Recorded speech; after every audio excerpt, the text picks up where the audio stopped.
Hi friends, Sangeeta swing world में आपका स्वागत है। आई होप कि आप सब अच्छे ही होंगे। तो चलिए फ्रेंड, मेरे फ़ोटो को आप देख के जान गए होंगे कि मैं आज क्या टॉपिक लेके आई हूँ। तो कटोरी कट ब्लाउज कैसे सीखें और इजी बाय इजी और स्टेप बाय स्टेप। तो देखिए, मेरी ये सिल्क फैब्रिक है जो बहुत ही ज़्यादा दिक्कत करती है, स्लिप होती है। तो मैं इस तरह से पिनअप कर लूँगी और इसमें आपको कटिंग करने में बहुत ही इजी पड़ेगी। आपकी कपड़े इधर से इधर नहीं घसकेगी। तो ये टिप्स ज़रूर अपनाइएगा। बहुत ही इजी तरीके से आपकी कट हो जाती है। आपकी फैब्रिक इधर से नहीं घसकती, क्योंकि सिल्क कपड़े में बहुत परेशानी होती है। कपड़े आपकी सिल्क होती है तो घसक जाती हैं, सीने में भी और कटिंग में भी बहुत दिक्कत होती है। तो ये तरीका अपनाइएगा, बहुत ही इजी तरीके मैं बता रही हूँ। तो आपकी ये बहुत इजी तरीके से आप कटिंग कर सकते हो। तो देखिए, मेरे दोनों पल्ले इस तरह से निकल चुकी है। और उसके बाद मैं क्या करूँगी, जहाँ से मैं चोली निकाली थी कट, वहीं से आप उसी के जस्ट बगल से ही आप कपड़े अपनी तख्ती को भी बिल्कुल उसी जगह बिठाएं इस तरह से, ठीक है। और बिल्कुल इसी तरह से पिनअप कर लें। तो दोनों तरफ से आप इस तरह से पिनअप कर लें तो आपके कपड़े नहीं घसकेगी और कटिंग करने में भी बहुत इजी पड़ेगी। तो ये तरीका फ्रेंड, प्लीज़ लाइक ज़रूर कर दीजिएगा, शेयर सब्सक्राइब ज़रूर कर दीजिएगा। मेरी वीडियो अच्छी लगती है तो अपने सभी फ्रेंड को ज़रूर शेयर करिएगा। मैं कोशिश पूरी, मुझे काटने में आसानी हो। कितनी भी आपकी सिल्क कपड़े क्यों ना हो, आप इस तरह से कटिंग करिएगा तो बहुत अच्छे से आप कटिंग कर सकते हो और बहुत ही ईजी आपके लिए बनेगी। तो देखिए फ्रेंड, मैं इस तरह से कट करती हूँ और बहुत ही अच्छे से ये कट हो जाती है। देखिए, चारों तरफ से मैं इस तरह से कट कर ली हूँ। तो देखिए, इस तरह से आप करोगे तो आपके दोनों पल्ले साथ में निकल जाएगी। अब उसके बाद क्या करना है, आपको पट्टी निकालनी है। तो देखिए, इस तरह से आप बिठाएं ताकि किनारे से कि आपके कपड़े बचे, क्योंकि बहुत कम होते ब्लाउज के कपड़े।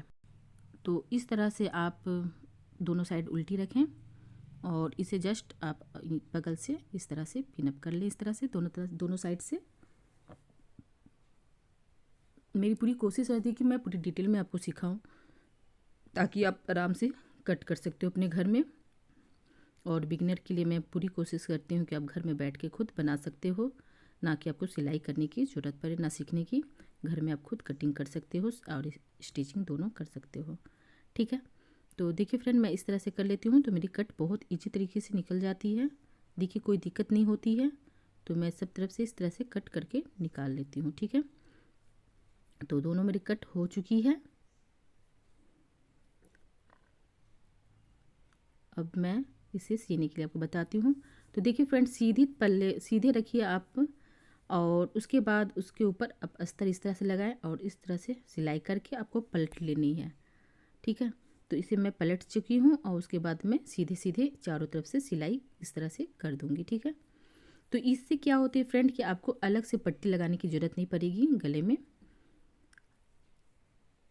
ना मैं बकरम लगाती हूँ ना मैं पट्टी लगाती हूँ। और ये तरीका आप ज़रूर अपनाइएगा और आपको बहुत ईजी लगेगा। ना इसमें सिलाई खुलती है और बहुत अच्छी मजबूत रहती है, रेडीमेड सिलाई जैसी आपकी फिनिशिंग भी आएगी। तो इस तरह से मैं चारों तरफ से इस तरह से सिलाई करके निकाल लेती हूँ।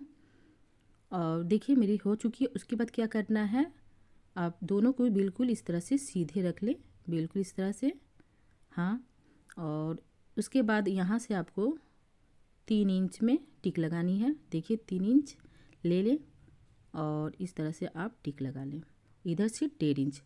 तो देखिए, ये गलती जब जो बोलते हैं ना कि कटोरी की शेप नहीं सही से उभरती है, आप इस तरह से करिएगा, देखिएगा आपकी शेप बहुत अच्छी से उभरेगी। इस तरह से आप लंबाई 3 लीजिएगा और चौड़ाई की साइड से 1.5 लेना है नीचे की ओर से। और देखिए, मेरी ये कटोरी कट बन चुकी है। आप चाहो तो ऐसे भी छोड़ सकते हो या साइड से। तो मैं साइड से भी इस तरह से सिलाई करूँगी। तो यहाँ पे मैं भी जितने आप वहाँ लिए हैं 3, तो उतनी आपको 3 इधर भी आगे साइड भी लेनी है, ठीक है। तो फ्रेंड, आपको जो गोलाई शेप होती है उसके साइड में नहीं सिलाई करनी है, जहाँ तिरछी साइड होती है वहाँ आपको इस तरह से फोल्ड करके सिलाई करनी है, क्योंकि बहुत लोग मिस्टेक करते हैं, ठीक है। इसलिए मैं ये बता रही हूँ आपको।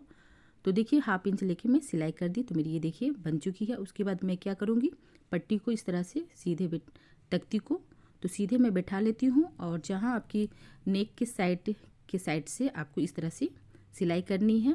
1/2 इंच से थोड़ी सी कम सिलाई कर लें और उसे आप इस तरह से कट करके बिल्कुल उसे भी आप इस तरह से पलट दें। ठीक है, तो ये मेरी क्या होगी कि ये सिलाई मेरी पक्की हो जाएगी। उसके बाद क्या करनी है, आपको पूरी चारों तरफ से इस तरह से स्टिचिंग कर लेनी है। सीधे सीधे चारों तरफ से स्टिचिंग कर लें तो ये गले की शेप मेरी बन जाएगी। तो चारों तरफ से मैं इस तरह से कर चुकी हूँ और उसे मैं कट करके निकाल के दिखाती हूँ आपको। तो देखिए फ्रेंड, ये दोनों साइड की गले की बन चुकी है। अब मैं इसे क्या करूँगी, चोली तख्ती को दोनों को इस तरह से सिलाई करूँगी। तो 1/2 इंच मैं आगे सिलाई कर ली। उसके बाद नीचे तरफ से आप सिलाई करें ताकि आपकी वो फिनिशिंग हो, घस के ना। तो इस तरह से थोड़ा सा आपको बिठा के सिलाई करनी होगी क्योंकि ये दिक्कत होती है, इसलिए मैं बता रही हूँ आपको। तो इस तरह से घिचाव कर करके आपको इस तरह से फिनिशिंग करनी है। ठीक है, तो देखिए फ्रेंड, मेरी ये बहुत इजी तरीके से सिलाई हो चुकी है, इसलिए मैं आगे थोड़ी 1/2 इंच सिलाई कर लेती थोड़ी सी। उसके बाद मैं इसी में फिर से सिलाई कर दूंगी। तो ये छोटी छोटी टिप्स बहुत ही इंपॉर्टेंट होती है सिलाई में। ये ही आपकी गलत हो जाती है तो बिगड़ जाती है शेप। तो देखिए मेरी कंप्लीट हो चुकी। अब मैं पट्टी को भी बिल्कुल उसी तरह से सिलाई करूँगी। तो नीचे की जो कमर साइड में है, मैं पहले सीधे में अस्तर को बिठा के सिलाई करूँगी इस तरह से, और उसे मैं फिर से बिल्कुल उसी तरह से मैं पलट दूँगी।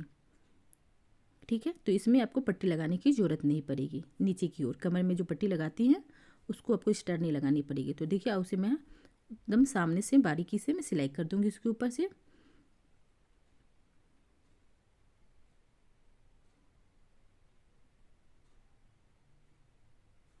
अब बिल्कुल चारों तरफ से इस तरह से मैं सिलाई कर दूँगी।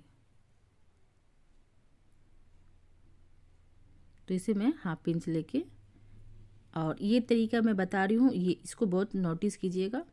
ये क्या है, इस तरह से आपको फोल्ड करनी है और इस तरह से 1/2 इंच लेके सिलाई करनी है, और उसके बाद उसके ऊपर से फिर आप इस तरह से सिलाई कर दें।